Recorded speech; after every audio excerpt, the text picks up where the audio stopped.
अस्सलाम वालेकुम। SM news के साथ मैं हूं सैयद मुकद्दर रज़ा। एसएम न्यूज़ स्टूडियो में खुशामदीद। खबरों के सिलसिले को मज़ीद आगे बढ़ाते हुए खबर शामिल करते हैं पाकपतन से। डीपीओ पाकपतन फैसल मुख्तार मलक जाकिर हुसैन डीएसपी ने अमरोज़ कांस्टेबल से हेड कांस्टेबल होने वाले पुलिस मुलाजमीन को प्रमोशन के बैजेस लगाए। इसी हवाले से मज़ीद रिपोर्ट कर रहे हैं हमारे नुमाइंदे राय मोहम्मद रईस। ये रईस बताइएगा क्या तफसीलात हैं आपके पास?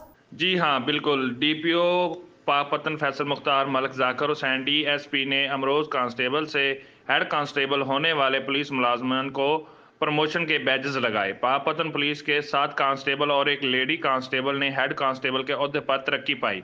डीपीओ ने प्रमोट होने वाले हेड कांस्टेबल को मुबारकबाद दी और ड्यूटी एहसन तरीके से सर अंजाम देने की हदायत की। जी बहुत शुक्रिया रईस तफसीलात से आगाह करने के लिए। अब तक के लिए इतना ही। मज़ीद खबरों के लिए देखते रहिए एसएम न्यूज़।